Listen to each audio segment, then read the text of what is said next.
Hello, everyone. Welcome to the stream. And yeah, tonight, like I say from the title, you'll know we're talking about Linda Kasabian. Was a woman who was known as Linda Kasabian at the time of these murders, the Manson murders happening, because it's the week that been announced that she's actually died, and she was like the star witness that was used to put Charles Manson and all the others in prison, and to promote the Helter Skelter narrative, basically. So yeah, we're going to get into tonight how it's quite shocking that out of all of them, she's the one that she was granted immunity if she testified. Yet she was actually probably one of the more vicious of all of them. It's quite shocking that out of all of them, she's the one that walked. Yeah, talk about Linda Kasabian. Got quite a lot to read out as well. So yeah, and also because I've done a series on the Manson case, and we talk about we're always talking about what the official narrative is, but I've never actually sat and just read it out. So I'm going to read part of Helter Skelter, Vincent Bugliosi's book, talking about Linda Kasabian, just to show you the narrative as it was initially presented, and then I'm going to get into reading from some other books, telling you like more of the truth about Linda Kasabian. So I'll start to get into that. There we go. Sorry, should we remove the below? Yeah, like and subscribe to the channel as well if you haven't already subscribed, please, because it will help. And notifications, make sure notifications are turned on if you have subscribed. Should we hit the chat before I start reading? Hi, Danny. Ponytail and loads of people here. Welcome, everyone. And so, yeah, there's new people here as well. Thanks for coming and subscribing. And like I say, I've done a whole series on my channel about the Charles Manson case. That isn't going to be all I talk about on my channel. I'm going to talk about other true crime cases. But the Manson thing just goes on forever because there was a huge cover-up, basically. Yeah, and that's what we go into. Yeah, for the presentation. I'll show you these pictures as well. These like more rare photos of her. This is her with her husband, Bob Kasabian, where she got the name Linda Kasabian. But she was only known as that for a short time. She had many surnames throughout her life. She'll find out. Yeah, and we'll hear about him as I read. But yeah, these are photos I hadn't seen before. I've seen a couple of pictures of her with Bob. But yeah, these are different ones. And I'll get straight on to what I was going to read from Helter Skelter.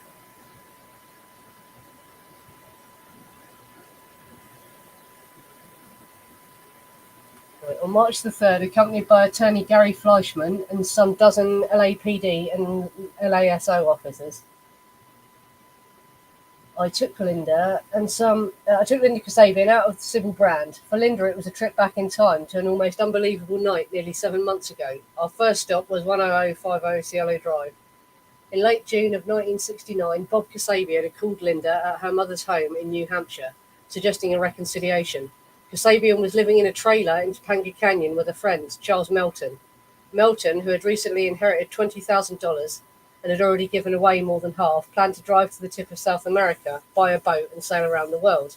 He invited Linda and Bob, as well as another couple, to come along.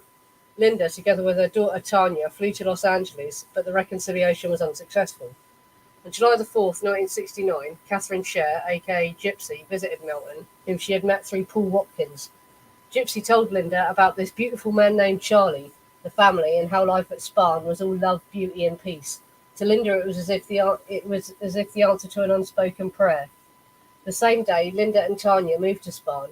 Though she didn't meet Manson that day, she did meet most of the other members of the family, and they talked of little else. It was obvious to her that they worshipped him.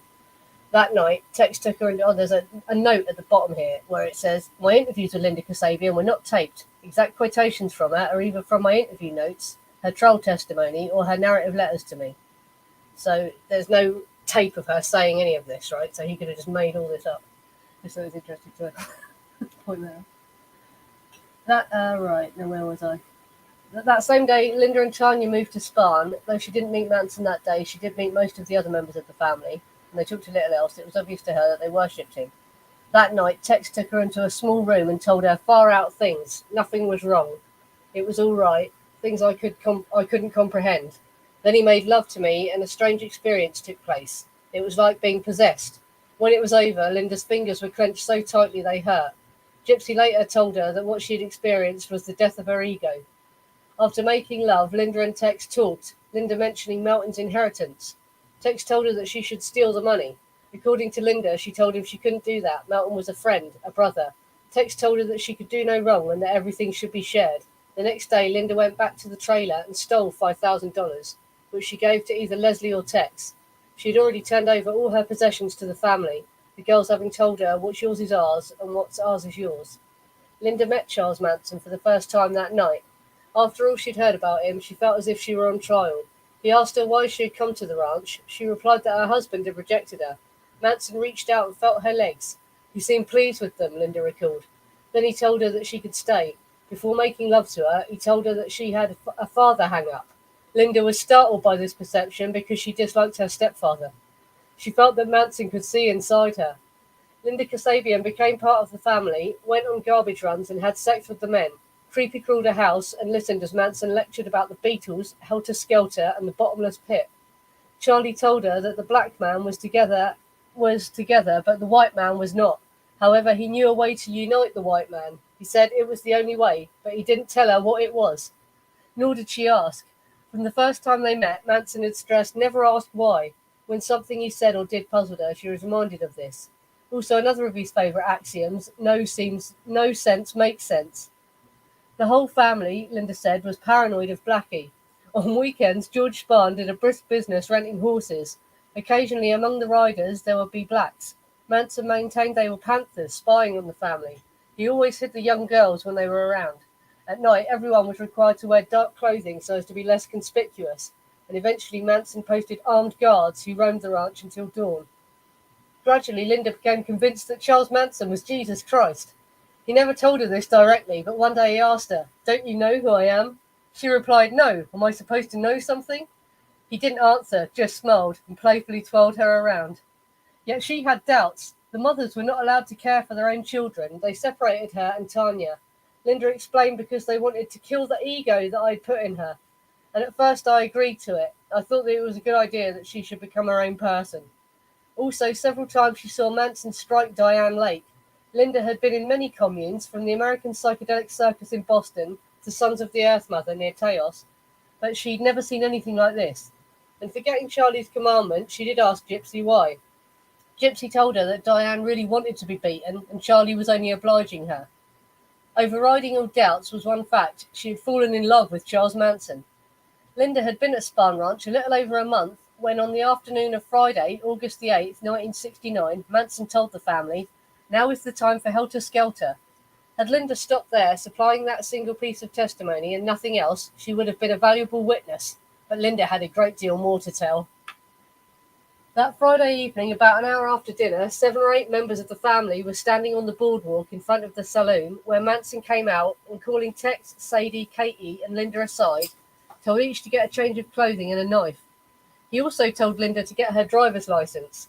Linda, I later learned, was the only family member with a valid license, excepting Mary Bruner, who had been arrested that afternoon. This was, I concluded, probably one of the reasons why Manson had picked Linda to accompany the others, each of whom, unlike her, had been with him a year or more. Linda couldn't find her own knife. Sadie had it, but she obtained one from Larry Jones. The handle was broken and had been replaced with tape. Brenda found Linda's license and gave it to her. Just about time, Manson told Linda, "Go with Tex and do whatever Tex tells you to do." According to Linda, in addition to Tex, Katie and herself, Brenda McCann and Larry Jones were present when Manson gave that order. Brenda remained hardcore and refused to cooperate with law enforcement. Larry Jones, known as Lawrence Bailey, was a scrawny little ranch hand who was always trying to ingratiate himself with the family. True name Lawrence Bailey, damn it. However, Jones had what Manson considered negroid features, and according to Linda, Charlie was always putting him down and referring to him as the drippings from a white man's dick. Since Jones had been present when Manson instructed the Tate killers, he could be a very important witness, providing independent corroboration of Linda Kasabian's testimony. And I asked LAPD to bring him in. They were unable to find him. I then gave the assignment to the DA's Bureau of Investigation, who located Jones, but he wouldn't give us the time of day. Linda said that after Manson instructed her to go with Tex, the group had piled into ranch hand Johnny Schwartz's old Ford. I asked Linda what each was wearing. She wasn't absolutely sure, but she thought Sadie had on a dark blue t-shirt and dungarees, and that Katie's attire was similar, and that Tex was wearing a black velour turtleneck and dark dungarees. When shown the clothing the TV crew had found, Linda identified 6 of the 7 items, failing to recall only the white t-shirt. The logical assumption was that she hadn't seen it because it had been worn under one of the other shirts.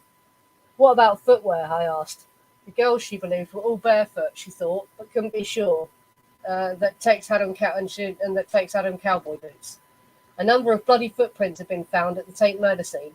After eliminating those belonging to LAPD personnel, 2 remained unidentified, a boot heel print and a print of a bare foot, thus supporting Linda's recollections. Again, as with Susan Atkins, I badly needed independent corroboration of Linda's testimony. I then asked Linda the same question I'd asked Susan. Had any of them been on drugs that night? And received the same reply, no. As Tex started to drive off, Manson said, "Hold it." Sorry. Or wait. He then leaned up on the window on the passenger side and said, "Leave a sign. You girls know what to write, something witchy." Tex handed Linda 3 knives and a gun, telling her to wrap them in a rag and put them on the floor. If stopped by the police, Tex said she was to throw them out. Linda positively identified the .22 caliber Longhorn revolver. Only at this time, she said, the grip had been intact and the barrel unbent. According to Linda, Tex did not tell them their destination or where they would go or what they were going to do. However, she presumed they were going on another creepy crawly mission. Tex did say that he had been in the house and knew the layout. All right. Take a break from reading for a second. But yeah, we're getting up to now what she says, and yeah, this is when it gets really quite questionable, and everyone doesn't believe, and it gets quite interesting because when Bugliosi's lying, he does seem to drop clues, and I wonder if that's because he felt guilty because he knew he was covering something up. But it's more likely that he's just mocking us, sort of thing, with the truth. You'll see what I mean when we get to a certain point. Mm. Yeah, I've that's it. Yeah, well, this is the thing in the true thing. Well, once we get into the truth about Linda Kasabian, you'll find out that she had a long history of drug dealing before she ever met the Manson family and that. So yeah, I even read something recently saying someone's found that maybe she actually didn't even have a valid driving license. But yeah, I don't know if there's proof of that yet. But yeah. Yeah, they have to deny accountability, don't they? They say that. That's why Leslie is so unwilling to say, what was going on when she's asked, why they were going there. She won't say that they had gone out because that's what gets you convicted of murder, isn't it? If you admit that you went there with the intention to kill everyone. Yeah, Tex is supposed to have had cowboy boots on, isn't he?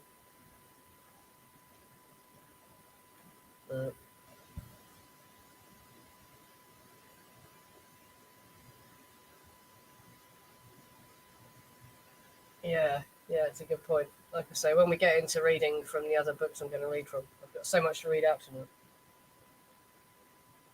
Yes, that gets brought up. Yeah, the separating children is a total Scientology thing. And they were influenced by Scientologists. Both Bruce Davis and Charlie had some contact with them. Yeah. That gets brought up in one of the other things I'm going to read from. All right, but now we're getting right to... Well, she couldn't get in to see Bobby on August the 12th because her ID was not valid. Was that her driving license then? Was that a driving license that she had? Yeah, so that is that proof that she didn't actually have a valid driving license. But even that's bullshit. I'll finish reading what I've got to read from Helter Skelter because I've got so much to read out. As we drove up to Cielo Drive in the sheriff's van, Linda showed me where Tex had turned in front of the gate at 10050 and then parked next to the telephone pole. He had then taken a pair of large red-handled wire cutters from the back seat and shimmied up the pole. From where she was sitting, Linda couldn't see Tex cutting the wires, but she saw and heard the wires fall. When shown the wire cutters found at Barker Ranch, Linda said they looked like the pair used that night, since the wire cutters had been found in Manson's personal dune buggy. Her identification linked them not just to the family, but to Manson himself. I was especially pleased at this evidence, unaware that the link would soon be severed, literally. When Tex returned to the car, they drove to a spot near the bottom of the hill and parked. The four then took up the weapon and extra clothing and stealthily walked back up to the gate. Tex also had some white rope, which was draped over his shoulder. As Linda and I got out of the sheriff's van and approached the gate at 10050 Cielo Drive, two large dogs belonging to Rudy Altabelli started barking furiously at us. Linda suddenly began sobbing. "What are you crying about, Linda?" I asked. Pointing to the dogs, she said, "Why couldn't they have been here that night?" Linda pointed to the spot to the right of the gate where they had climbed the embankment and scaled the fence. As they were descending the other side, a pair of headlights suddenly appeared in the driveway. "Lay down and be quiet," Tex ordered. He then jumped up and ran to the automobile, which had stopped near the gate control mechanism. Linda heard a man's voice saying, "Please don't hurt me, I won't say anything." Then she saw Tex put the gun in the open window on the driver's side and heard 4 shots. She also saw the man slump over the seat. Something here puzzled me, and still does. In addition to the gunshot wounds, Stephen Parent had a defensive stab wound that ran from his palm across the wrist of his left hand. It severed the tendon as well as the band of his wristwatch. Obviously, Parent had raised his left hand, the hand closest to the open window, in an effort to protect himself, the force of the blow being sufficient to hurl his watch into the back seat. It therefore appeared that Tex must have approached the car with a knife in one hand and a gun in the other, and that he had slashed at Parent, then shot him. Yet neither Susan nor Linda saw Tex with a knife at this point, nor did either recall the stabbing. And this is the point where I say it's weird that he mentions that, because it's widely pretty much known that it was Linda that cut Stephen Parent's hand. Linda approached the car with Tex, and that's covered up. So it's funny that he mentions that. He mentions how it puzzled him that he even had that injury. It goes to show, he knows when he's really lying badly. Where was I?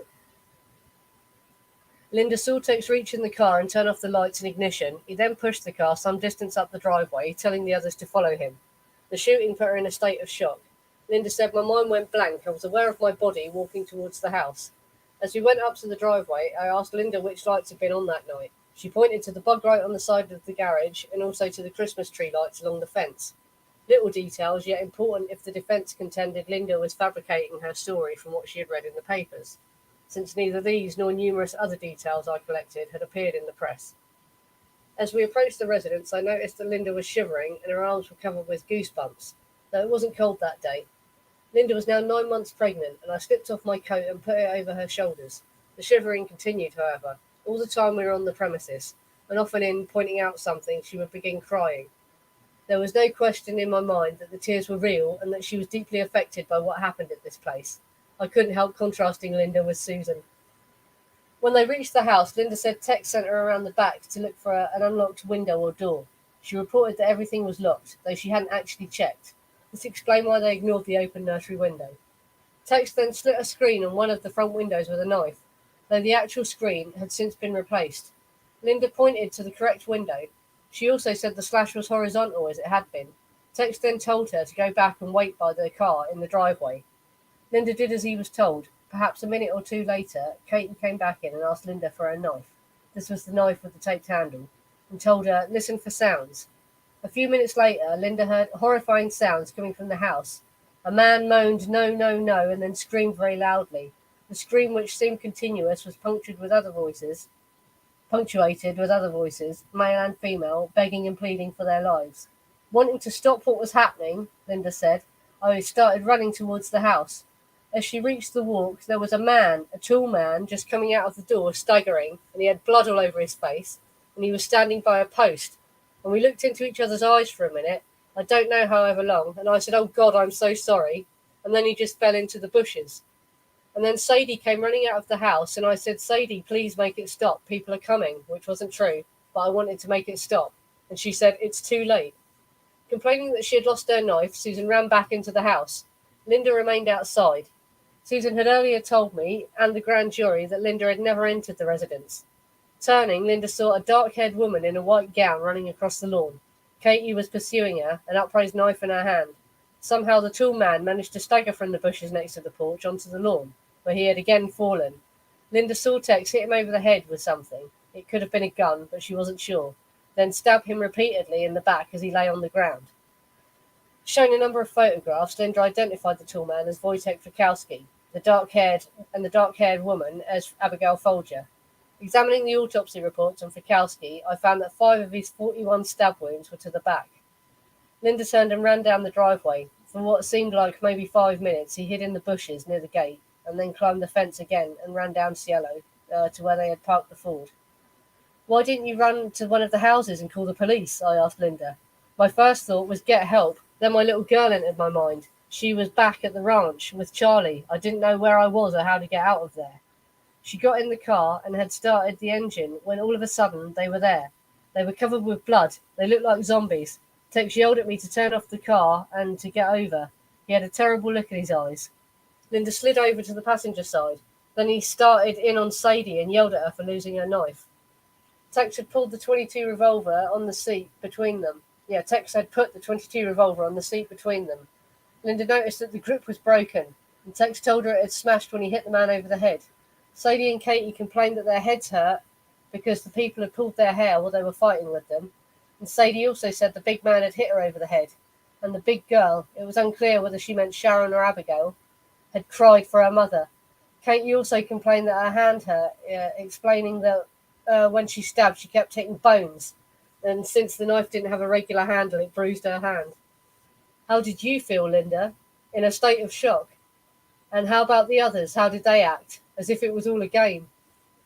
Tex, Sadie and Katie changed their clothing while the car was in motion, Linda holding the wheel for Tex, and Linda herself didn't change, since there was no blood on her. Tex told them he wanted to find a place to hose the blood off, and he turned off Benedict Canyon onto a short street not too far from the Tate residence. Linda's account of the hosing incident paralleled Susan Atkins and Rudolph Weber's. Weber's house was located 1.8 miles from the Tate premises. From there, Tex turned onto Benedict Canyon again and drove along through a dark, hilly country area. He stopped the car on the dirt shoulder off the road, and Tex, Sadie and Katie gave Linda their bloody clothing, which on Tex's instructions, she rolled up in one bundle and threw down the slope. Since it was dark, she couldn't see where it landed. After driving off, Tex told Linda to wipe the knives clean of fingerprints and then throw them out the window. She did, the first knife hitting a bush at the side of the road, the second, which she tossed out a few seconds later, striking the curb and bouncing back into the road. Looking back, she saw it lying there. Linda believed she threw the gun out a few minutes later, but she wasn't sure. It was possible that Tex did it. After driving for a time, they stopped at a gas station. Linda was unable to recall the street, where Katie and Sadie took turns going into the restroom to wash the rest of the blood off their bodies. Then they drove back to Spahn Ranch. Linda did not have a watch, but guessed it must have been about 2 a.m. Charles Manson was standing on the boardwalk in the same spot where he had been when they drove off. Sadie said she saw some blood on the outside of the car, and Manson had the girls get rags and sponges and wash the car inside and out. He then told them to go to the bunkhouse. Brenda and Clem were already there. Manson asked Tex how it had gone, and Tex told him that there was a lot of panic, it was real messy, and there were bodies lying all over the place, but everyone was dead. Manson asked the four, "Do you have any remorse?" All shook their heads and said no. Linda did feel remorse, she told me, but she didn't admit it to Charlie, because I was afraid for my life. I could see it in his eyes, he knew how I felt, and it was against his way. Manson told them, "Go to bed and say nothing to the others." Linda slept most of the day. It was almost sundown when Sadie told her to go into the trailer and that the TV news was coming on. Although Linda could not recall seeing Tex, she remembered Sadie, Katie, Barbara Hoyt, and Clem being there. It was the big news.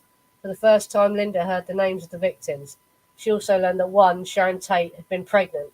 Only a few days later, Linda had learned that she herself was pregnant. As we were watching the news, Linda said, in my head, I kept saying, why would they do such a thing? Right, so that's the official narrative as we're told it.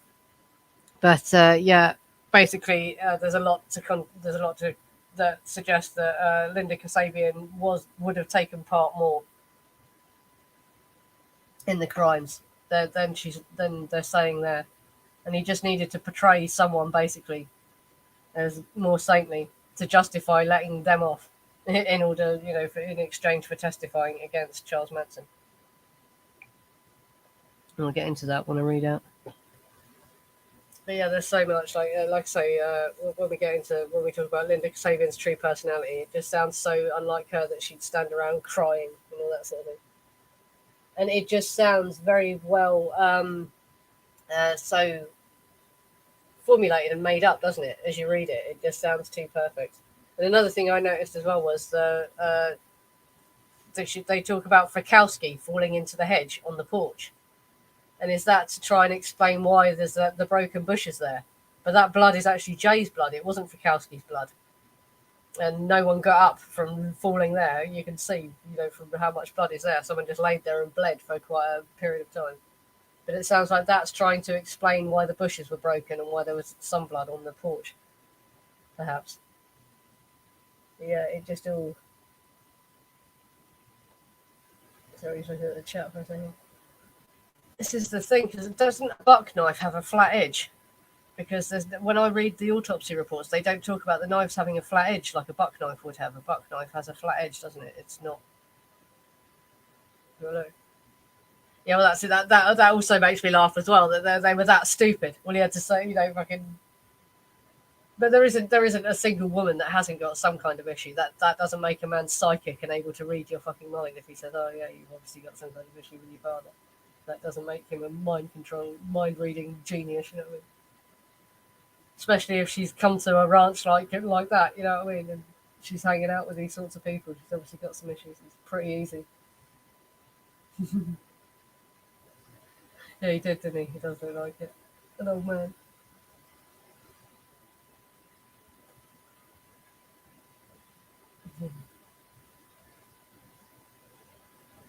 Yeah, that's it. Or was it even true? It all just sounds very made up. I don't believe that she was acting like that at all. They made, yeah. He probably did, yeah. I wouldn't be surprised if he did. He took her out a few times. He took her out for Chinese meals and stuff. We'll get into it. Yeah, on the day that he took her out to the houses, to the crime scenes, apparently, yeah, she got taken for a Chinese meal then. We'll get into what I'm going to read from there. Yeah. But he did.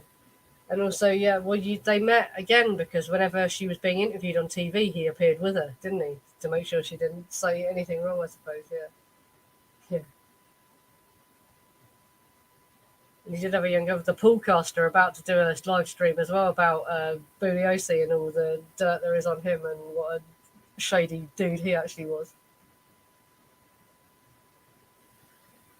Right, because I've got so much to read out, I'm going to start reading from the Manson file now because, yeah, it was all worth reading. And I'm going to read the 2 bits in reverse because it makes more sense. So there's a bit that it says has already been referred to that's going to be in the bit I'll read next.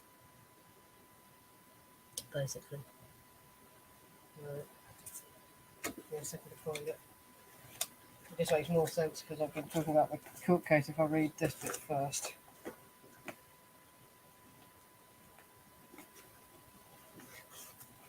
So I'm reading the Yana the Witch chapter, which is from page 276 first. Almost unnoticed in all of the confusion, a new arrival appeared at the ranch on July 4th. Although she only hung out with the Slippies until the middle of the next month, her presence in the already disintegrating scene proved to be a disaster, not only for her temporary brothers and sisters in the commune, but for 7 other Angelinos who would cease to exist within a few weeks of her brief stay at Spahn. It was Catherine Gypsy Sher who unknowingly set this grim process in motion. Gypsy paid a visit to the young dope dealer Charlie Blackbeard Melton in Topanga Canyon's snake pit. This mystically inclined psychedelic nomad and yoga adept lived together with 2 dropout couples in the canvas-roof trailer fashioned from a steak truck. Despite their primitive living conditions, Blackbeard had somehow acquired approximately $23,000, which he generously shared with the local hippies slithering through the snake pit. The standard story is that the dough came from an inheritance, maybe. The musically minded Gypsy entertained the stoned assembly present by strumming Charlie's song Cease to Exist on her guitar. A petite hippie chick, freshly arrived from New England, struck up a conversation with Gypsy. She introduced herself as Linda. The young mother had just recently celebrated her 20th birthday on the summer solstice. She'd come to California to try to patch things up with their estranged husband, Bob Kasabian, currently living with her in Charlie Melton's cramped trailer. Linda was bummed on that very day. The couple had broken up again, after Bob told Linda he didn't want her to accompany the group on a voyage to South America they'd been planning. Linda told Gypsy she was on her way to a July 4th love-in celebration on the nearby beach. She was with her toddler daughter, Tanya, when Gypsy extended the invitation to drop by the Spahn Ranch commune instead. Gypsy later recalled she told the younger girl, "We were a group of people that took care of each other and loved each other, and we were all one." She also mentioned a beautiful man, who she was sure Linda would want to meet. Disenchanted with her failing marriage, Linda later said in one of her few post-trial interviews that she followed Gypsy immediately because she was looking for God. She met Tex Watson instead. According to Linda's mother, Joyce Bird, only 4 months later, right before a police cruiser drove her newly arrested daughter away to face murder charges back in California, Linda said, "Someday the world is going to know the truth." That may well be. But the truth is the last thing Linda ever said about the crimes that she was partially responsible for. During the Tate LaBianca trial, even her former hometown best friend testified that Kasabian was a habitual liar. Linda was proven that her friend's statement was an astute character assessment many times over. Kasabian is absurdly represented in the official narrative as a sweet little flower child in the wrong place at the wrong time. The chance encounter with John Breckenridge, previously referenced, already gave you a glimpse of the tough drug-dealing, thieving speed freak who got away with murder. If you've been indoctrinated into the innocent Linda illusion Bugliosi created, keep in mind that she was originally indicted for 7 counts of murder, and at first, after her arrest, defiantly stated she would never talk. The only reason she agreed to give false testimony was because Bugliosi brokered a deal with her defense attorney, Gary Fleischman, to tell Bug's preferred version of events, rather than anything even remotely close to the truth. As can never be repeated enough, the case against Manson was based entirely on Kasabian's false testimony. Testimony her own lawyer has admitted many times was fiction composed by the prosecuting DA, Vincent Bugliosi. Like so many youngsters seeking a new way of life in the late 60s, California, Linda came from a broken home riven by domestic violence and neglect. She dropped out of school at 16 to get married to one Robert Peasley in 1965. The couple were just as swiftly divorced 6 months later, managing to get into a serious car accident together on their brief journey together. Linda had a penchant for lovers on the wrong side of the law long before she teamed up with Tex. Hubby Peasley's police record includes charges of assaulting a cop, drunken driving, and other violations, though we don't know the details. Peasley divorced his teenage wife, claiming to the court, with support from a doctor's testimony, that she endangered his physical and mental health. Linda vanished for a month, telling her concerned mother that she'd gone to New York. In fact, she was hiding out with other dropout druggy teens in her small hometown of Milford, New Hampshire, in what her mother later described as a hippie pad that nobody in town, including the police, ever knew existed. After a brief reunion with her mother, turned into a constant generation gap shouting match, troubled Linda sought out her father in Florida. It was during her Miami sojourn that she appears to have acquired her lifelong taste for speed, beginning with a pep pill habit.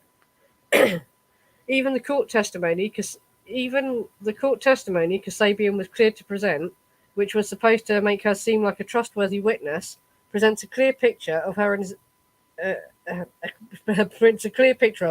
an experienced drug user and self-admitted drug dealer. She tells the court that in 1965, "I started taking grass when I was living with my father.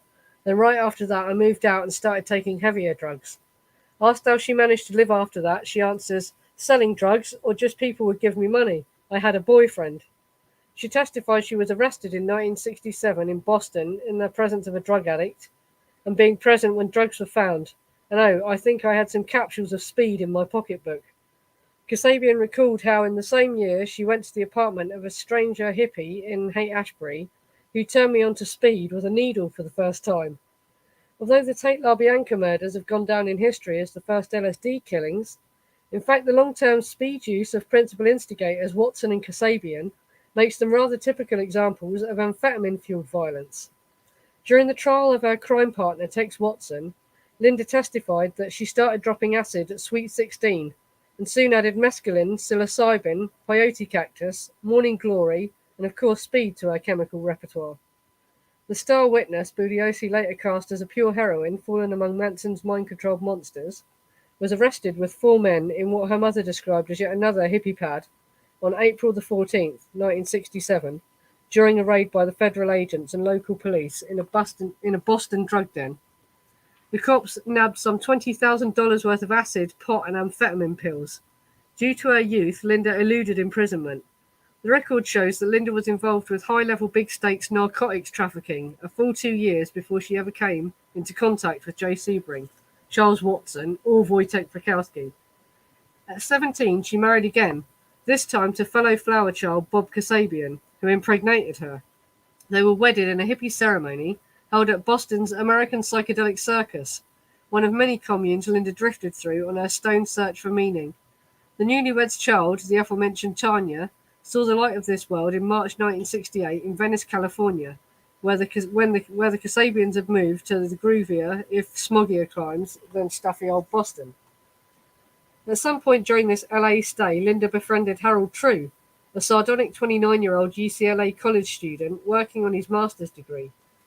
He invited the Kasabians, or at least one psychedelic drug party, to the communal home he shared with his friends Al Swerdloff, Ernie Waltzel, and Harry Yost in the wealthy Los Feliz district near Griffith Park. According to Kasabian, this occurred in July 1968, when she and Bob were passing through LA, on the way to yet another hippie community in New Mexico. True had just returned from a trip to Mexico, then and now the center of the illegal marijuana industry. True also knew Blackbeard Charlie Melton and had recently visited his Topanga Canyon trailer concerning a peyote purchase. By his own admission, True was then struggling with a massive amphetamine pill habit, popping as many as 30 dexedrine capsules a day. Speed was Kasabian's drug of choice before and after the murders she helped engineer. Now, at the time, Harold True had already made the acquaintance of Charlie Manson through their mutual friend, former drug smuggler Phil Kaufman, I think you pronounce it, who you will recall bonded with Charlie during their mutual imprisonment in Terminal Island. Where and when exactly Manson met True is unknown, as True cited at least 3 different times and places, all wildly divergent. Of course, like so many in this saga, True was stoned most of the time during this period, so memories are understandably unclear. As far as I could ascertain, Charlie and his girls were guests at Harold True's parties in August of 1968, 1 month after the Kasabians' attendance. Charlie once stayed at the communal party house with True for approximately 10 days, as we will delve into later. Once asked if he and the girls could crash there on a more permanent basis, Manson's lawyer, Irving Kanarak, despite his incompetence as an attorney, was clearly well versed in the narcotics background of the crimes he maintained his client was innocent of. He once said that Harold True was Linda Kasabian's dealer. Like so many of those involved with this murky business, True was still a drug addict at the time of his death decades later.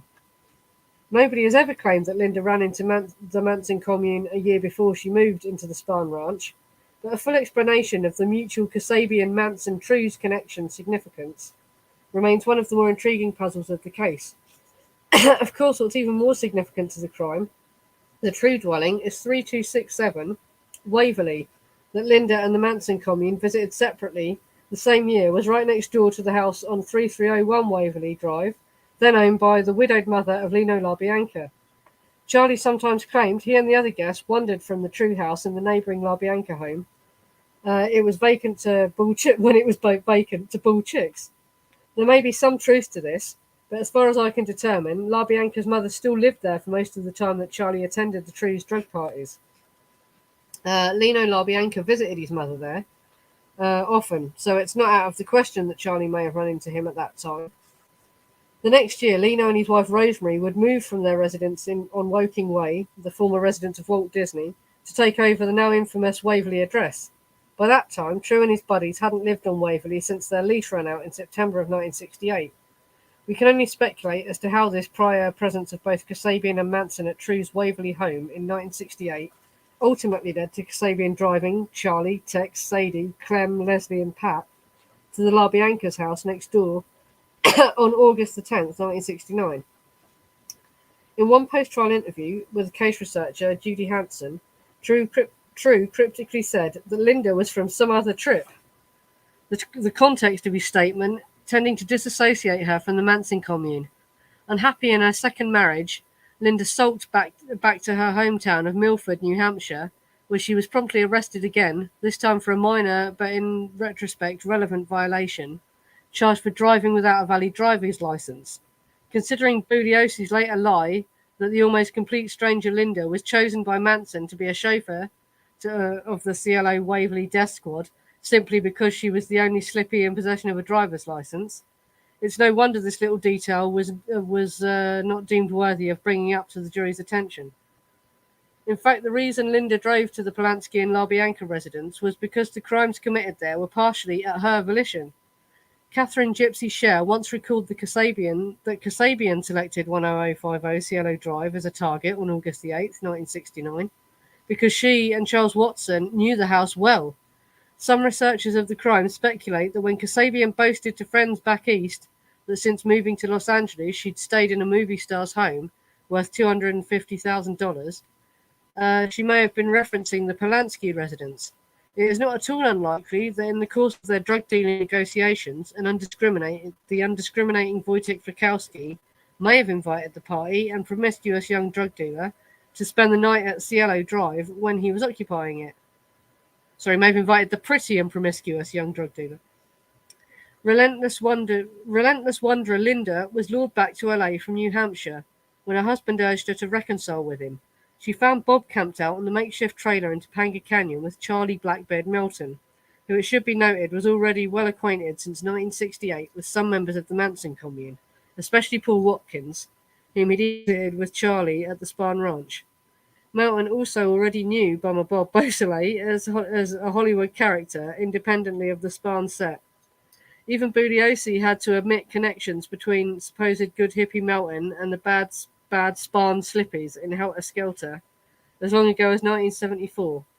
Blackbeard the pirate planned on using his funds to pay for a sailing trip to South America in search of entheogenic drugs.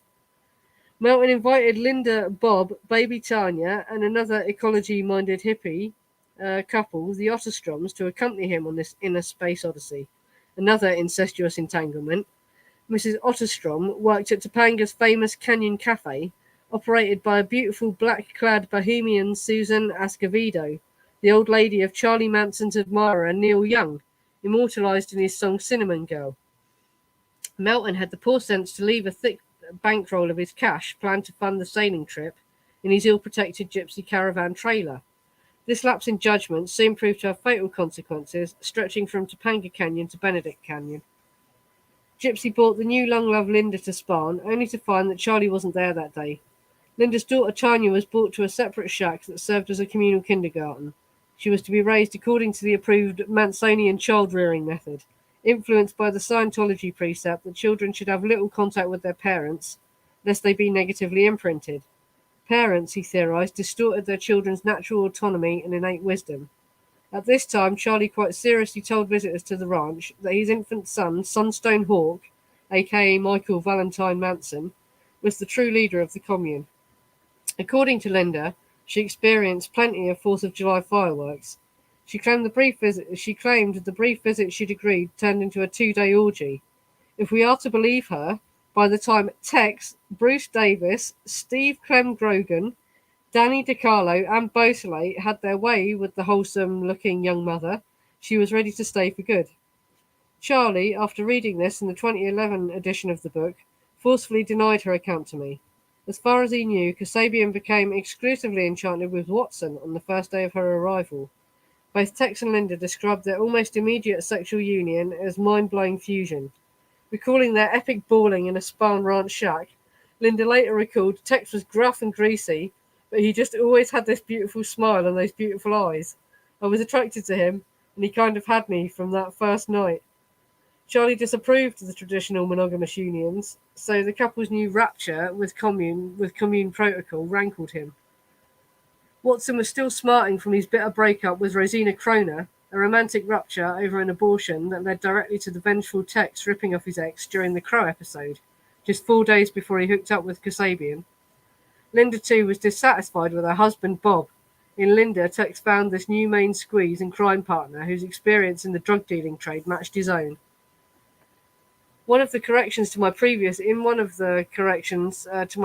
edition, Charlie suggested was that he felt I'd been far too lenient about Linda. In his view, Kasabian shared equal blame with Tex for the massacre at Polanski's house. He believed that the brisk, bossy attitude egged Tex on to the killing. According to Charlie, Tex was weak. He needed to prove he was a man to her, the only way he knew how. Charlie went so far as to characterize his allowing Kasabian to stay at the ranch simply because he wanted in between her legs as the biggest mistake of my life. The giddy twosome, Tex and Linda, immediately began mixing business with pleasure. In their post-coital pillow talk, Linda told Tex about how she had planned to sail to South America with her husband and Melton, but had lately been excluded from the journey. Money mind, Tex wondered how she had the dough to cover such an ambitious trip. Linda informed a very interested Tex of Melton's windfall lying around the back in Topanga. Tex suggested that some of that bread could go a long way in investing in a new drug he'd heard was hitting the underground market. That was all the encouragement it took for the supposed starry-eyed innocent, who would later be Bugliosi's star witness, to promptly head back to Topanga the next morning on a thievery mission. Some of the commune girls went along with Linda to distract Melton, another president for the group drug hassle expedition at Cielo Drive 1 month later. When Linda's husband and Melton went off to procure their passports for the sailing expedition, Linda stole $5,000 in $100 bills, approximately $38,000 in today's currency, from Charlie Melton's duffel bag. She pilfered some acid tabs for good measure. Linda had been getting by through dealing dope since she ran away when she was 16, and that was how she still made ends meet at the time she entered the Spa and Fold. I'd seen her 3 times in my life, Manson said. Maybe 2 minutes in my whole life. I seen the broad. She comes up to the ranch for about a week. She says, "Can I stay?" I says, "Can I fuck you?" The biggest thought in my head was getting in her body. I wasn't thinking about sending her to be no troops, saving nothing or stopping nothing. As part of the deal, Kasabian soon participated in Charlie's orchestrated orgy with Brenda and Gypsy. So while 2 minutes is a bit of an exaggeration, it's true that Kasabian, save for the obligatory sex Manson expected in exchange for lodgings, barely knew the cult leader. She would later place in prison with her carefully coached testimony. She spent a little over 1 month at the ranch before fleeing right before August the 16th raid.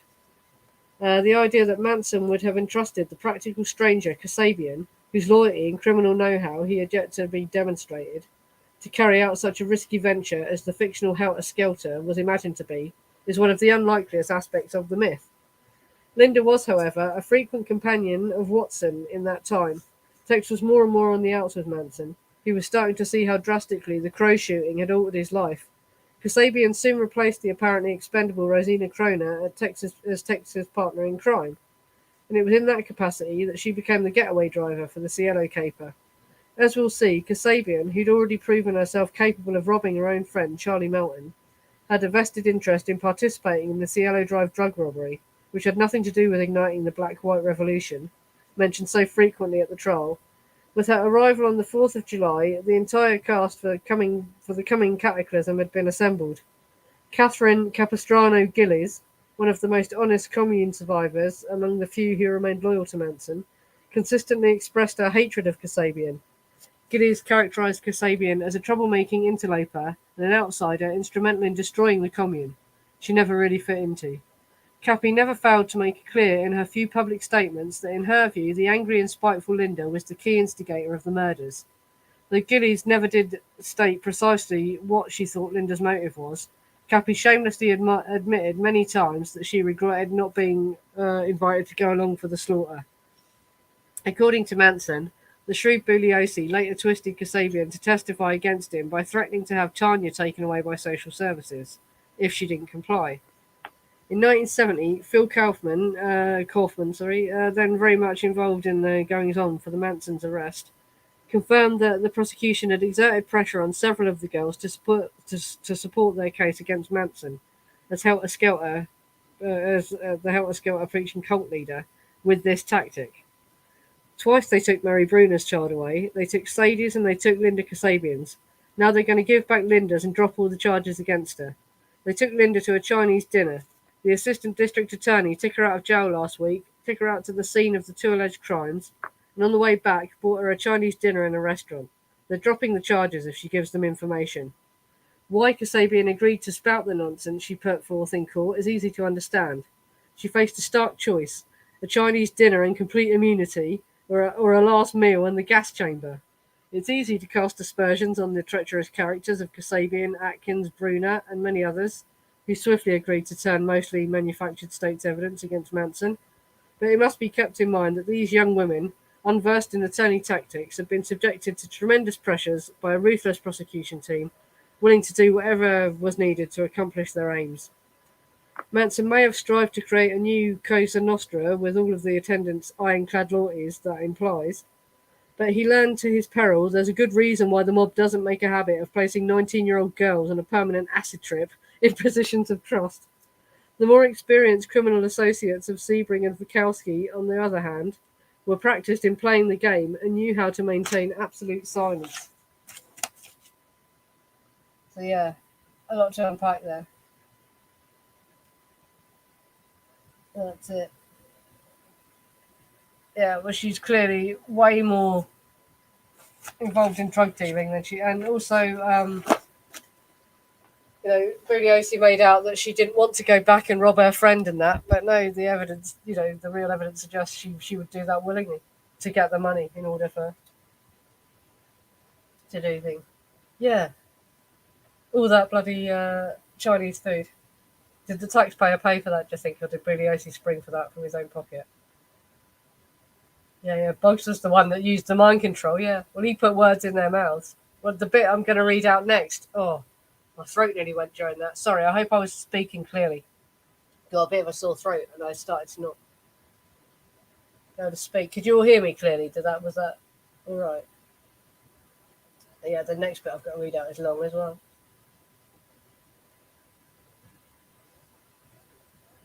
Sorry, just looking at the chat, see what people were saying. Yeah, it was being promoted heavily as a miracle thing, and amphetamines were incredibly common as well. Well, like I said, when I was reading about Mama Cass, she was everyone was on speed, and I've also just read this book about Max Jacobson. Weirdly enough, Sharon Tate turns up as another person he treated as well. He's the guy that injected everyone with methamphetamine, basically, mixed with a few vitamins or steroids or whatever. It's mad what doctors were actually handing out,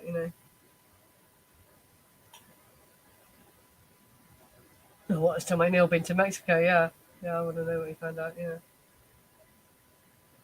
In Mexico through his afterlife article came out about the face of God mushrooms that you're talking about, I think.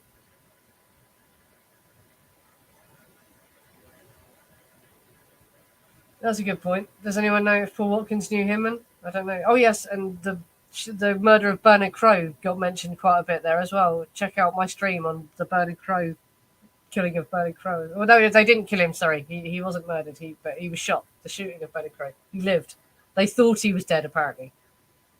But it's questionable how they could have not found out that he was still alive as well. So that's kind of questionable. I don't know how they could have thought he was dead.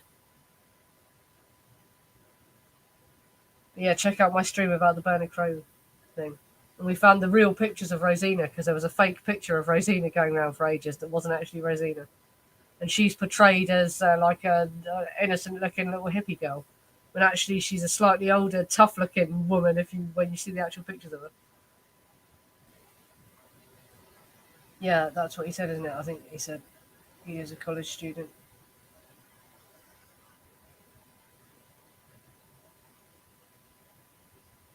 Yeah, How did Harold True avoid the draft? Yeah, possibly because he was a college student. That was one reason, wasn't it?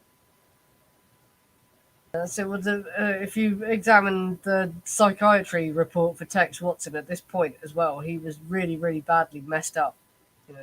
I reckon they would have had to be pointing him at the people and saying, "Yeah, kill that one next to." I mean, he wasn't capable of doing it, and he does talk about as well in his psychiatry report. What he says is very different to what he eventually says in his book.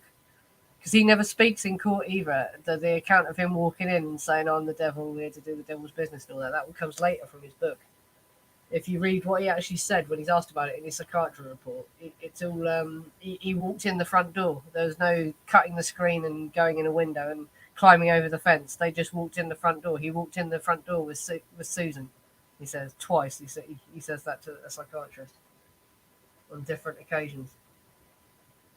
And yeah, there's none of this. Oh, I was the devil. I need to do the devil's business and all that crap.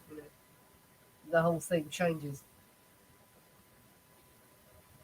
You have to order it from his website, and apparently they've changed the shipping company now, so it should be shipped normally. Yeah, it should get there to you. But yeah, I know a lot of people are experienced not receiving the copy that they have ordered. But yeah, they've now replaced the shipping firm with a better one, hopefully, so it should make it. If you order it now, you have to order it from the publisher's website, though.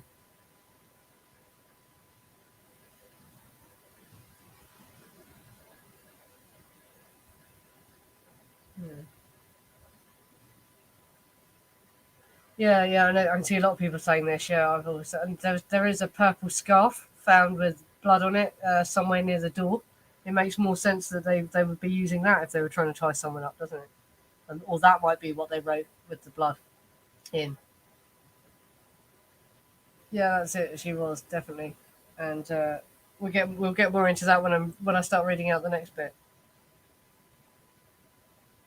Yeah, how she was talking when she and the way she's acting, and she went on in life to continue dealing drugs as well. She was busted again for dealing meth and all this sort of stuff, as we'll get to.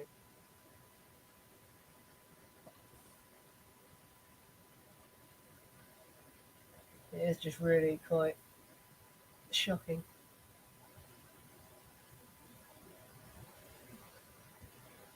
Yeah, well, there's during the Manson, the bit I was just reading out, he says that normally when they were doing robberies, they would bring some girls to distract the men while they stole the stuff, sort of thing. So it does suggest that maybe that was how this was supposed to go down. But something went wrong and they end up killing everyone.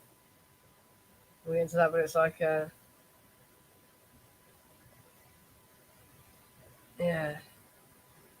Yeah, they had bayonets as well. I'm sure they did, yeah, because I've seen the pictures of them on cielodrive.com. The weapons they found, they were bayonet knives. I think, but that and a buck knife. I'm sure a buck knife has a flat edge, doesn't it? And some of the wounds, there's nothing about that. Yeah. Mhm.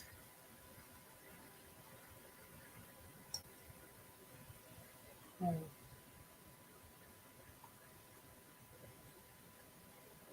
Yeah, that's it as well. Why did he allow them to speak to each other? Because that would like screw up the troll, wouldn't it? As well. So the troll had so many reasons to be thrown out all the time, didn't it? It's crazy. I'm gonna go, blimey, been going over an hour now already. So I'm going to get on with reading out this next chapter because this covers the Yana the Witch article and everything. So it gets more into who she is. Really. Right. Excuse me.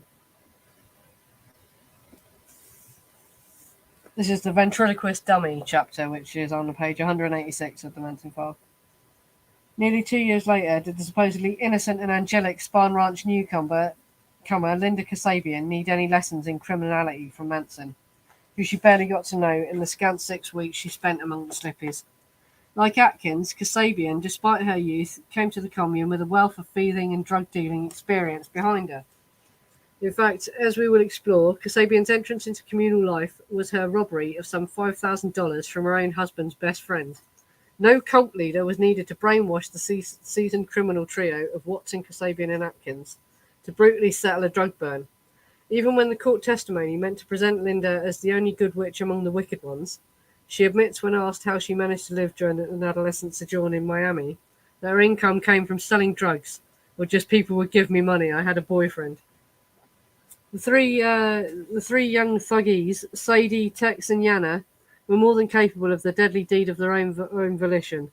With a little help from the speed all three were flying on. Linda also testified in court that her lifelong penchant for that dangerous, violence-spurring stimulant started during her brief 1967 pilgrimage to Haight-Ashbury, where a casual lover picked her up and turned me on to speed with a needle for the first time. The wild card in this loser's game was that, as far as we know, the least criminally experienced of the quartet, usually Pacific Patricia Krenwinkel, apparently ended up participating in the savage stabbing much more than the more experienced offenders Atkins and Kasabian did. Lest we fool ourselves for a second into believing that anything can ever be absolutely settled in the shifting sands of this ever-fluid bad trip, Charles was singularly adamant in insisting to me that Tex alone went crazy that night and killed everyone, and that none of the girls actually slew any of the victims. It's no wonder Charles told me the biggest regret in his life was admiring the shapely legs of the wayfish white trash maiden Linda, who Catherine Share brought to the ranch. According to Charlie, because her husband couldn't fuck her right. I readily admit I was already biased to doubt Bugliosi when I first crawled my way through the monotonous mess of the Tate LaBianca trial transcripts in 1987. But it was still shocking to realise just how much everything the world thinks it knows about the crimes Manson is accused of commanding is based almost solely on the testimony of one remarkable and reliable witness, Linda Kasabian. With the helpful writing talents of Vince Bugliosi, who provided her with a script to recite in exchange for her life, Kasabian dutifully elaborated on the basic outline of her star witness predecessor, Susan Atkins' equally full story, only emphasising the Manson as a mastermind lie and adding Helter Skelter as a motive rather than a stoned phrase for anticipated social chaos. Bugliosians like to forget that Atkins didn't mention anything about a race war or Helter Skelter as a motive in any of her original widely disseminated statements on the crime. Those concepts only emerged in court as a motive rather than ideas floating around the ranch in Kasabian's tainted testimony. On August the 8th, 1969, it's important to keep in mind that Kasabian had known the man she claimed got into her mind and convinced her to kill for a grand total of 35 days. During the brief period, she spent most of her time with Tex Watson. For approximately a week of that near month, especially in the crucial days before the murders, Charlie wasn't even in Los Angeles. And in the 6 days after the murders, in which Linda hung around before splitting, Charles was so smitten with his new love, Stephanie Schramm, and overwhelmed with the catastrophe Linda helped drag him into, he hardly had a moment to socialise with this near stranger. The myth Bugliosi presented to a gullible media for decades paints Linda as one human being of conscience among the killers, a reluctant killer who, according to her risible testimony, pleaded with Atkins to make the killing stop, even though this moral apostle went along for the next night of slaughter and felt safe leaving her infant daughter behind with the killers when she left for Los Angeles after the crimes, and never made the slightest effort to notify the police of what she knew in the 4 months that she was on the lam before her arrest. When she was busted, as you can see in the widely circulated news photos of her being apprehended, far from cooperating with law enforcement, Kasabian hid her face from the camera, exactly like any other shamed murderer caught red-handed. She refused to incriminate herself until her attorney, Gary Fleischman, brokered a deal with the prosecution. Bugliosi and Stovitz suddenly had no case against Manson because Atkins had recanted her own false testimony. The reason Atkins made this decision was not to testify for the prosecution, was due to an underhanded trick Fleischman. Fleischman convinced his client Linda to play on Ditzy Susan. At her attorney's behest, Kasabian illegally smuggled letters to Atkins filled with misleading pseudo-Mansonian "we are all one" rhetoric. The gambit worked. The emotionally labile Susan, already manipulated by her own lawyers to spout false testimony in exchange for a worthless lesser sentence deal she never had officially sanctioned, was now persuaded by Linda's cunning kites to go back on her agreement to testify. That left the field wide open for the more outwardly wholesome-appearing Linda to take the rather sinister-looking Susan's place as Bugliosi's star witness.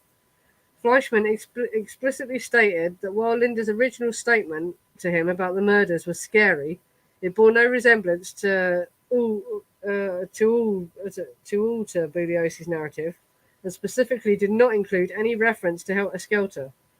Fleischman drove a hard bargain, telling the prosecution that his client would only recite their version of events under oath, and she received complete immunity, since without Sadie, the DA had absolutely no case against Manson, unless Linda agreed to lie. A devil's pact was struck, let one of the murderers go free to guarantee that Manson would be convicted. Fleischman shamelessly admitted these cynical ploys to true crime documentarian James Buddy Day, who summarized the sleazy situation in his 2019 book, Hippie Cult Leader. In order to get the deal done, the DA would need assurances as to what Linda was actually going to say once she got on the stand. Gary knew that Linda didn't know anything about Helter Skelter, but with the opening day of the trial fast approaching, he reached out to a friend in the robbery homicide division of the LAPD. Gary asked his friend to go to the DA and tell him that he had heard that Linda knew enough to put Charlie in the gas chamber. A few days passed with no word. Then Gary finally received the phone call he had been waiting for. They came to me and said, "We'll give her complete immunity," and finally asked, "What's she going to say?" I told them Linda was going to testify that before they left the ranch, Manson told them to kill all of those people. After agreeing to the terms with the DA, Gary recalled that things moved very quickly. We typed up an immunity agreement which said Linda Kasabian will receive immunity if she testifies to the truth of the so-called Manson murders. The truth is as follows. Gary conceded that he was the one who wrote the truth on the agreement. I knew exactly what was necessary to convict him, Gary told me. Whether that was true or not, it wasn't my business to decide. That was Vince Bugliosi's business. I took the agreement to Linda and said, "If you testify to this, you're going to walk out of this courtroom." This was not news even when those words were printed in 2019. Fleischman was the first to admit with apparent pride that Manson was convicted only on the basis of chicanery and perjury. Linda's lawyer already admitted in a 2009 40th anniversary oral history in Los Angeles magazine that the only reason his client got away with this grand deception was due to the gross incompetence of Charlie's lawyer, Irving Kanarak. If I'd been cross-examining Linda Kasabian, I'd have shoved that immunity agreement up her nose. Furthermore, those who were still duped into believing that Kasabian's testimony was on the up and up, and that the lawyers representing Susan Atkins were not tools of Bugliosi working against their own client, must also take into account Fleischman's blunt assessment that Atkins' lawyers got away with fucking murder. They sold her down the river. Although their criminal abuse of the justice system benefited his client Kasabian, Fleischman added to the damning admissions he'd already made to Los Angeles magazine and James Buddy Day when he told Tom O'Neill that Caballero and Caruso's double dealing smelled to high heaven. Los Angeles, Day and O'Neill, all secular humanists, each in their own way representing the establishment viewing point on Charlie's supposed malevolence, were not in any way trying to exonerate Manson in printing Fleischman's revelations on just how corrupt the trial was. And yet the mass media continued to represent the Tate LaBianca show as a fair trial, almost entirely neglecting the fact that the one attorney responsible for pushing the lies has admitted it was all a cynical ploy for decades now. What you think you know of the Manson murders, through whatever distorted media source you may have learned it, is a variation on that lie that Linda proceeded to testify was the truth during her 18 days on the stand. A truth decidedly in quotes dictated by the prosecution to the defense. A truth that Gary Fleischman admitted many times over since 1970 was a story concocted by Vincent Bugliosi.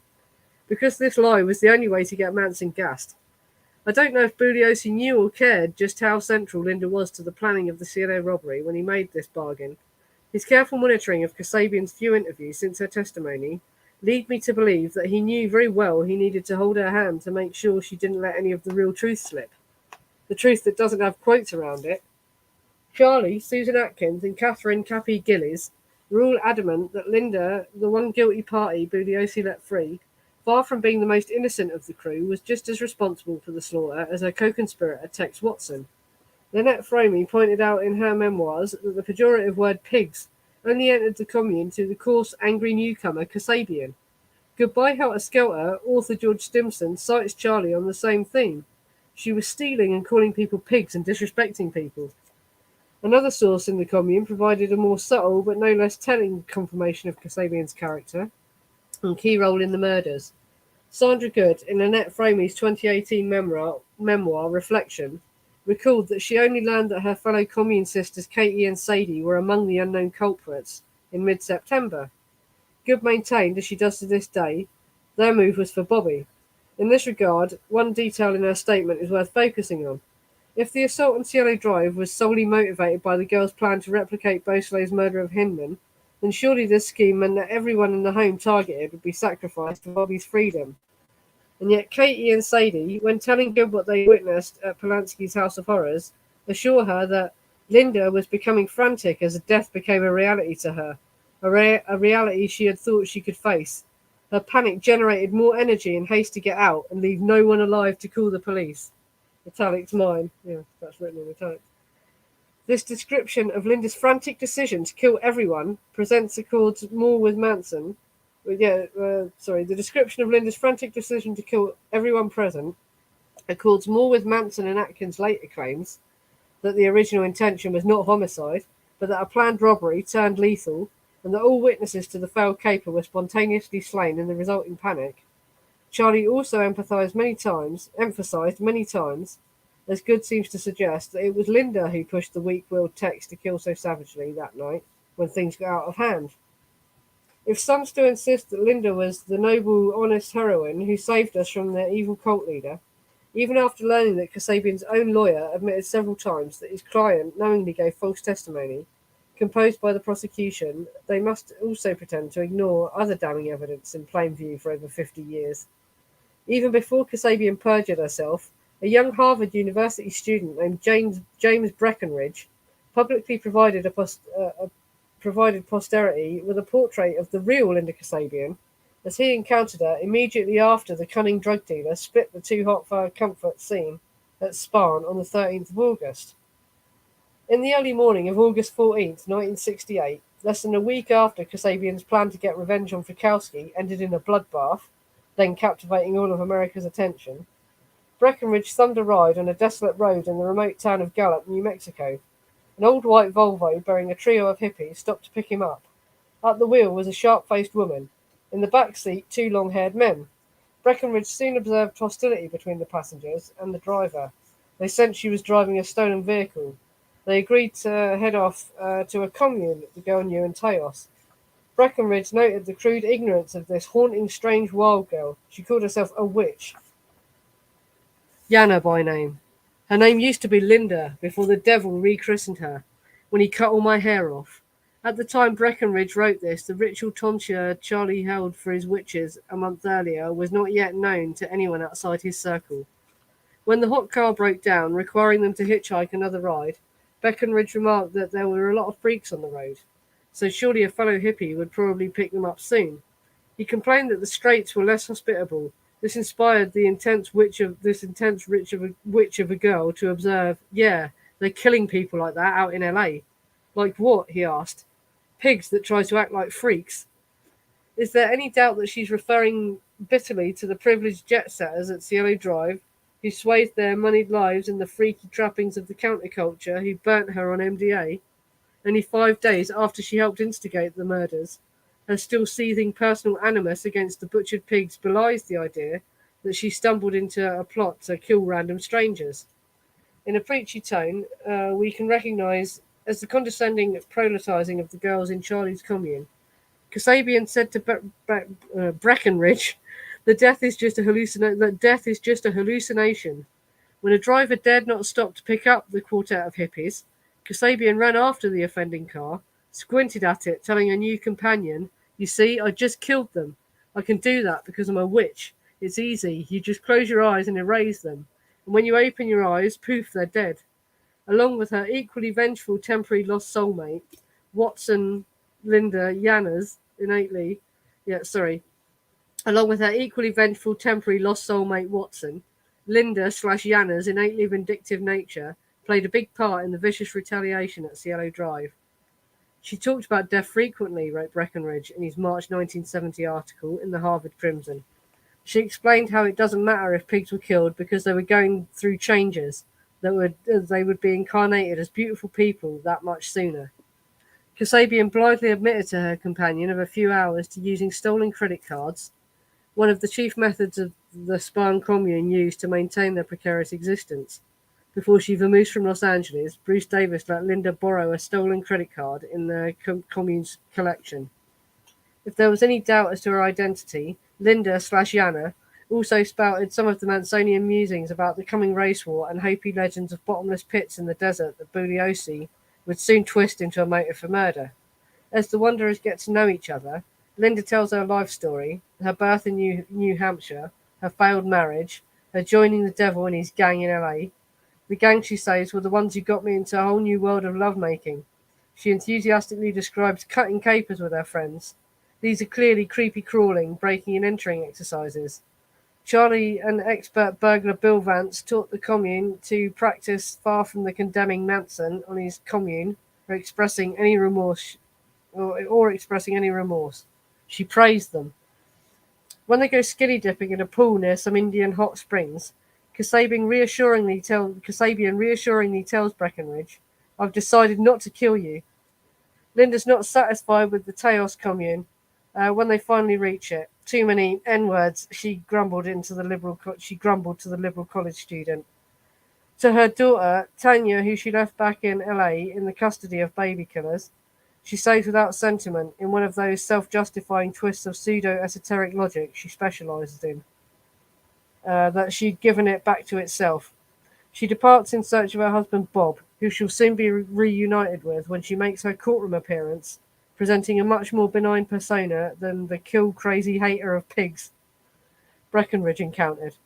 Anyone who really believes that Kasabian was just a harmless lookout with a driver's license at Cielo Drive need only read this portrait of the hateful Linda, who lurks behind the phony mask of contrition she adopted for the jury.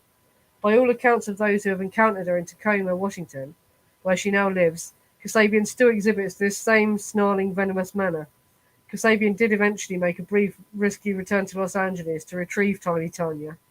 She even called her former friends at Spahn Ranch to locate her. By then, Tanya had been taken from the ranch and placed under Protective Services custody. Somehow, this supposedly remorseful and unwilling participant in the killings of a pregnant woman didn't take this opportunity to tearfully tell the social workers that she knew who was responsible for the murders that still terrified California. When his delinquent daughter emerged as a suspect in the unsolved murders, Rosaire Druin, Linda's father, recalled that when she and Tanya sought refuge in his Miami home, "She stole a bunch of stuff from my apartment. I knew she was hocking it to buy dope." Her fed-up father kicked Laskiness Linda out. She returned to the New England home of her long-suffering but tolerant mother, who comforted Linda when the international press announced on the first day of December that she'd been charged with 7 counts of murder in the first degree. Somehow she hadn't mentioned that to Mum in their What I Did Last Summer chats. In case anyone doubts this openly homicidal harridan described in the Crimson article was the same Yana the Witch who testified against Manson, Breckenridge showed up at the trial where he met with Linda's attorney, Fleischman. Kasabian publicly recognized Breckenridge on the stand as the man in the desert. She told the court that she was indeed given the name Yana the Witch by the commune. Charlie's well-meaning but ineffective attorney, Irving Kanarak, introduced Breckenridge's revealing account of the hate hippie he'd crossed desert paths with in New Mexico into the proceedings, but wasn't a skilled enough lawyer to effectively demolish Kasabian's innocent act with her own words. Due to the dirty deal Fleischman made with the prosecution in February 1970 and her willingness to tell the DA's story on the stand in July, Judge Charles Alder confirmed Kasabian's full immunity on August 10, 1970, exactly 1 year after she accompanied her fellow witches and warlocks to the La Bianca residence, where her favourite word, pigs, featured so prominently. Yana the Witch was free. She testified with the curious detachments against her lover Voytek in his little-observed 1971 trial, and was arrested and forced against her will to be a witness in the second trial of Leslie Van Houten in 1978. A planned tell-all memoir Joan Didion proposed to write with her never materialised, when Linda realised she wouldn't see any dough from the project. Linda, like Tex and Susan, claimed to have renounced her witchy ways and embraced Jesus freakdom. To make it clear she was now on the side of the angels, she renamed herself Linda Christian for a while. As events would prove, Yana the Witch survived her Christian conversion intact. In 1996, after several scrapes with the law, Kasabian and her daughter Kwan Yu were arrested during a police raid in Tacoma, Washington. Mother and daughter were found in possession of rock cocaine, methamphetamine, drug-dealing paraphernalia, and a .45 caliber semi-automatic handgun with ammo. Linda's daughter, whose own lawless lifestyle under the sobriquet Lady Dangerous, was sentenced to a year behind bars. Linda managed to elude going to prison yet again. The meth fiend who helped instigate the most infamous drug burn murder in history got off with a slap on the wrist, agreeing to attend a drug counselling class. When she was interviewed in 2009 by Larry King, one of the only media appearances since the trial, Linda said, "I have been on a mission of healing and rehabilitation, and I went through a lot of drugs and alcohol and self-destruction, and probably could have used some psychological counselling, but never received it." Disabled from a car accident, Linda lives in a social housing unit in Tacoma, where she was ambushed by a Daily Mail reporter and photographer shortly after Charlie's death in 2017. The candid photos indicate that the outwardly innocent pigtailed pixie image that helped make her courtroom lies credible in 1970 has faded, Linda now looks like exactly who she is. Right.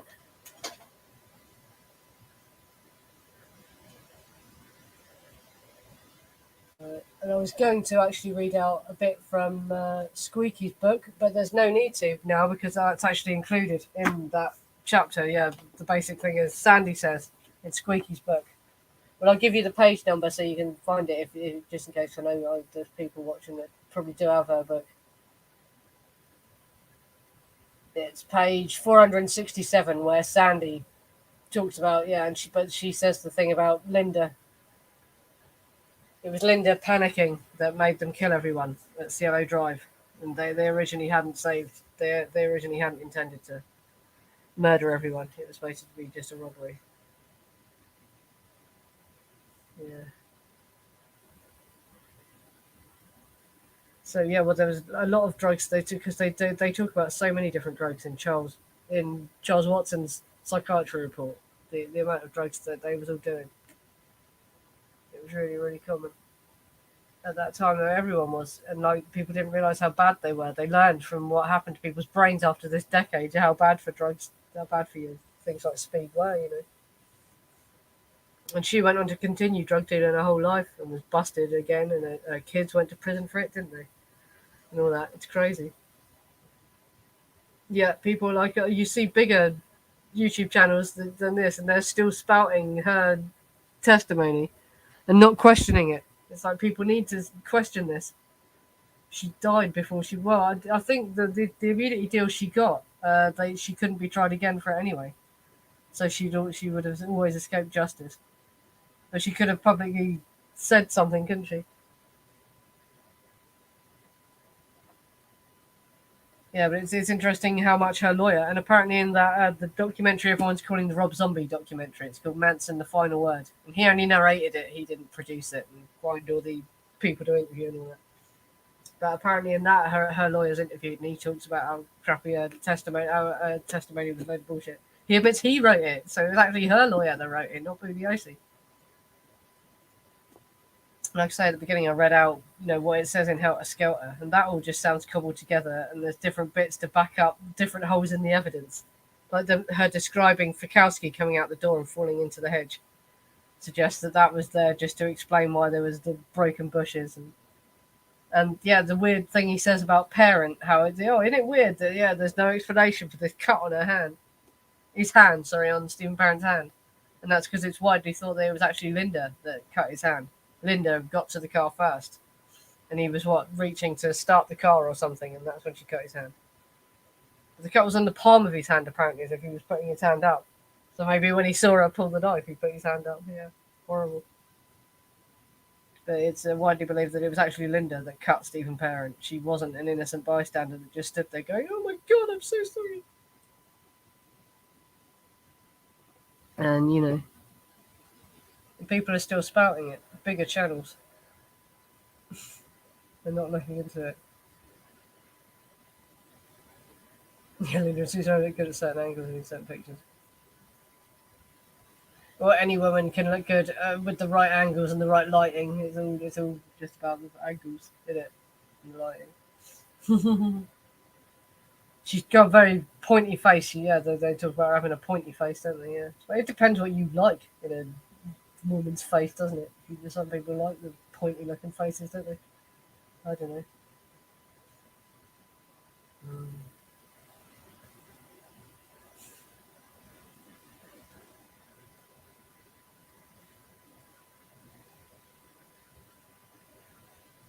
Yeah, so just having a look at the chat now. See what people are saying.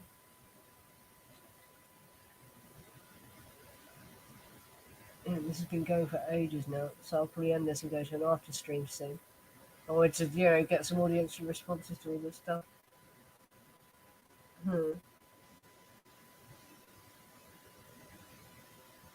Yes, he was very much, and like the stuff about I've done an whole stream about him. Well, I've actually clipped the bit where he's talking about the amount of drugs he takes, and all the coloured pills he's describing. He talks about liking the green and the brown ones. Those are the amphetamine pills, He bloody loved. Yeah, meth. And they admitted in several places, Susan and him admit that they had a jar of. Susan said she wasn't sure if it was speed or coke, but he said it was speed that they were doing on the day of the murders. And I've heard from other places they all took one speed pill before they went as well.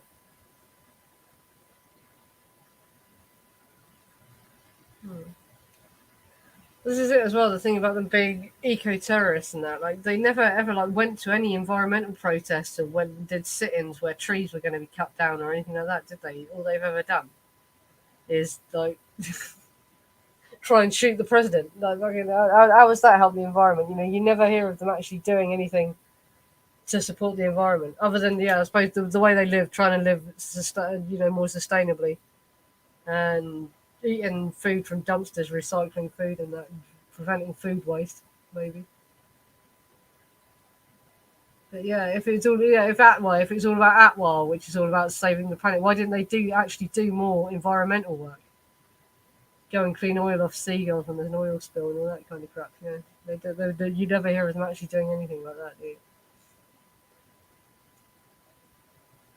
Yeah, it does seem fucking weird that as well. Isn't that a fluke that they got out of it like that? Yeah, because then they couldn't then be resentenced to death, could they? Unless they get retried. So this is why none of them are ever going to change their story now, because they don't want to risk being retried. But they're so old now. I don't think they would have time to retry them possibly before they died, would they? Yeah.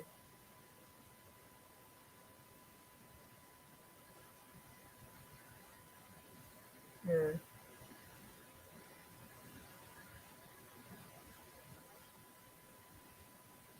Yeah, that's it. Yeah, what Nicholas says that in the book. Yeah, in order to live on the ranch, you had to bang Charlie.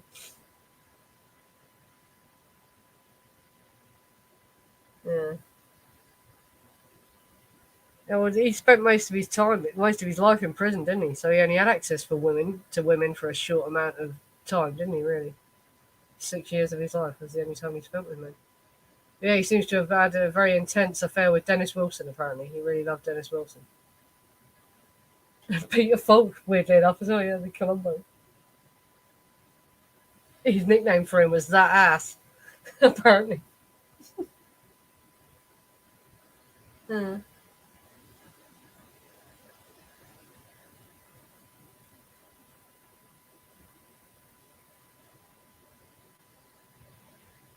Yeah, sorry, just looking at the chat.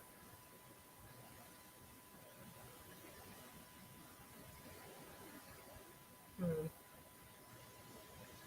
Well, she mentions in her scale that he felt her legs, didn't he? And also, when Nicholas asked him about Linda, he said that he liked her legs and he wanted what was in between her legs. So it was just about the way she looked, and he regretted it. Yeah, it was the worst decision of his life, because he was just after her body and she caused such problems. Because they definitely seem to become way more violent, and you know, after she arrived. So they had already shot Bernard Crow by the time she arrived. But the more violent murders and the use of the language of the aggressive language and the word pig and all this sort of shit, wasn't used before she showed up. Yeah.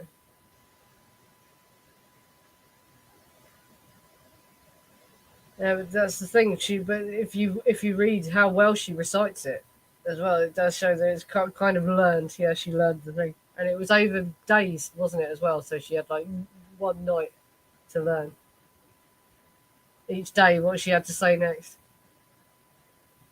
And also, Charlie's lawyer was crap. None of the lawyers cross-examined her well enough, or pulled her apart. Yeah, that's it, because they needed. This is why I think the girls as well, even the ones on the outside, it's weird. It's almost like they were working for Bugs, because by acting like these cult followers and doing all the shaving their heads and carving the X's in their foreheads and that, they were acting like they were brainwashed by him. They were only enforcing the idea that it was a cult and they've been brainwashed. But it is suggested, he suggests it in here, that he was threatening them. Bugliosi was threatening to take their kids away and all that if they didn't do what he wanted. So they were sort of almost forced into it.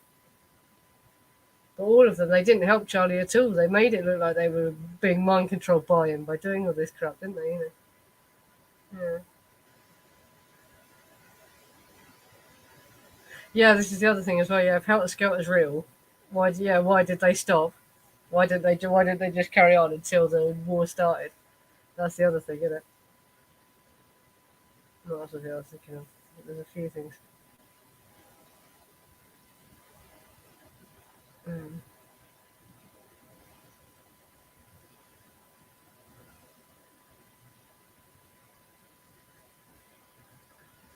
yeah.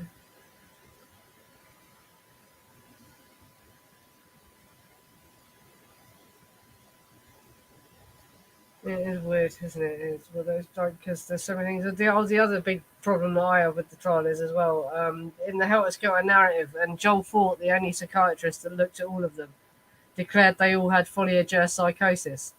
So why were they all declared sane except for Tex? Tex is the only one that was declared insane. They all should have been declared insane because it's actually in the Helter Skelter narrative that they had folie psychosis when they did it, right? So they were not sane when they did it. So why weren't they declared insane? It doesn't actually make a lot of difference in America. They still got convicted. But they should have been declared insane, and they wouldn't have been able to make such a show of it. You know, if the trial would have been more like Texas, less, high profile, because it would have been taken into account that because they all were, and they all were for years afterwards. It took them years to come down. It was not until the 80s do you see anything that looks like sanity coming from them. They all had terrible drug psychosis. Crazy. Yeah, there are interviews with Dennis Wilson where he talks about that. Yeah,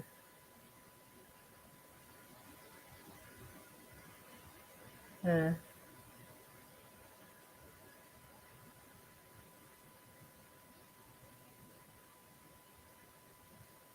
No, there's always been a big gay scene, an underground gay scene in Hollywood, hasn't there? I was watching someone's done a video last night about James Dean and all the gay for pay he did and all this sort of stuff. So I don't find it hard to believe that Dennis Wilson was bi and was having sex with men. And Steve McQueen and all that, I can believe that they were all into it with each other as well, not just the women. Yeah, there is a magazine interview, isn't there? Yeah, but taken shortly before he died as well, where he starts talking about homosexual experiences. He admits to having had gay sex and that. Yeah, yeah. But apparently, yeah, James Dean said that he had sex with Steve McQueen and stuff like that. Yeah, yeah.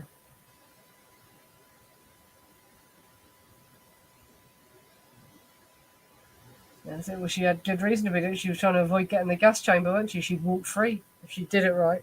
So yeah, she had good reason to do it, didn't she? Yeah.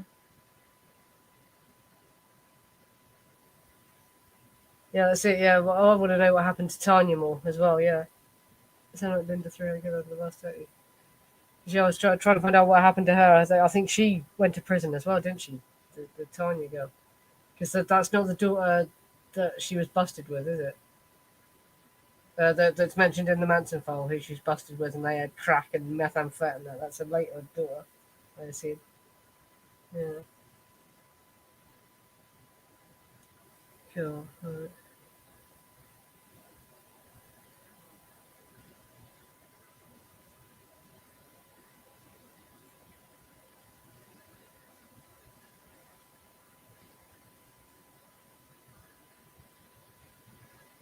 Oh, yeah, it was her that went through Stephen Parent's uh, body for his ID and all that as well. Yeah, but yeah, this has gone on for so long.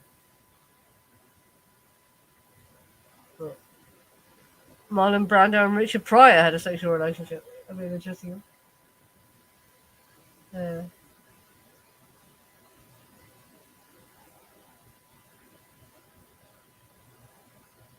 And I think a lot of people say they was really quite deeply in love, didn't they, as well? Yeah. Apparently, he's supposed to have said they were supposed to have asked him, not like openly in court, but in one of the back rooms in the court, what would you do if Dennis Wilson was here now?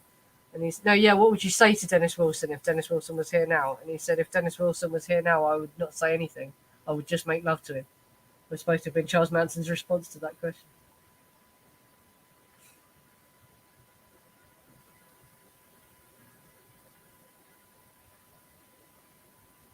Yeah, what's this link here? Is that the article where he's admitting to gay stuff? Yeah, Marlon Brando as well. Loads of them were. But they had to cover it up back then, or they wouldn't. She ended up having 5 kids, did she? Wow. Yeah, I wonder if they'll come out and say anything now after her death. Yeah. I've got 40 people watching. It's quite a big audience. It's coming on. Like I say, yeah, this has gone on for so long. I think I'll finish it now, and I'll start an after stream if anyone wants to chat further. Anyway, so yeah, I'll end it. Give me a break so I can make myself another cup of tea because my voice is knackered from all that reading. I hope that sounded clear enough as well. You could understand what I was saying. Oh, yeah, because that was a lot of reading. Can't believe it took me that long to read it all out. But yeah, it's important, and people need to hear this stuff. It's not right that all these years later, the truth can be known now. Do you know what I mean? It should be known. And also, it's taken into account as well these people asking for parole and saying, "Oh, we're sorry, we have remorse." They've never told the truth about what they did. How can their remorse be genuine? Not one of them. Leslie hasn't. Tex hasn't. Bobby hasn't really. Bobby still blames Charles Manson, doesn't he? Do you know what I mean? It's like it's not. None of them have told the truth. It's all lies. This is what people need to look into. When you're saying Leslie should be released, look at what she did and how cold she was and the truth around it. Was she really brainwashed by Charles Manson? I don't think so. Yeah. Linda Kasabian walked me like I've said repeatedly throughout the thing. She's still there's bigger channels talking about this case, and they still just spout this narrative that Linda Kasabian was this nice woman that was the nicest one there and tried to stop what was happening, and that's just not true at all. She didn't. She actually attacked Parent, and it was her freaking out that made them kill everyone. Everyone died because of Linda Kasabian. She didn't try to save them, and she killed them, essentially. And she got away with it. She was granted immunity. It's sick. Well, that's it as well. I honestly think that Charles Watson probably can't remember. Really genuinely can't remember much because I've read his psychiatry report, and he talks about the amount of drugs he was on and all that. And I think, and he just had so much shit put into his head by lawyers, telling him what to say. And I honestly don't think he even remembers what actually happened anymore. And Patricia Krenwinkel, there's never been any public police interview or her speaking at trial or anything, giving an account of what she did either. She's the other really mysterious one, really. We only have other people saying that she killed Abigail. It's loads of them have never really spoke about what really happened. None of them have actually admitted truly what happened. So how can their remorse and sorrow for it be genuine? Yeah.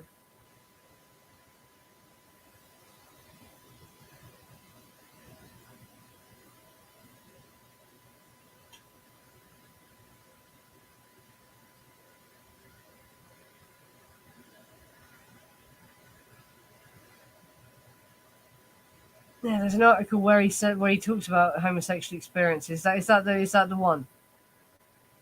Yeah, and someone else said as well. He claimed he was raped by a black man when he was a child as well, doesn't he? I remember this. That's another thing about him. Yeah, but no, him and who was it?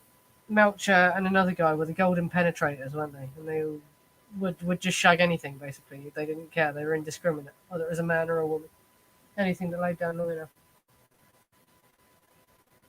And I can totally believe it. He would have been very attractive if to homosexual men. He was a very, good-looking bloke, wasn't he? I can totally believe that he was. Yeah. Yeah. Yeah, Jacobson, yeah. Jacobson and Melcher and Wilson, yeah. Anyway, like I said, it's been going on for 146 minutes now. So, 1 hour, 46 minutes. Yeah. So I'll end this now. And yeah, give me 5 minutes and I'll start an after stream if anyone wants to chat further. So what time is it now? God, what's 2 a.m. here? Right. Thanks for coming, everyone. And like I say, like and subscribe if you haven't already. Make sure you got notifications turned on. And yeah, remember, Linda Kasabian got away with murder. Good night, everyone.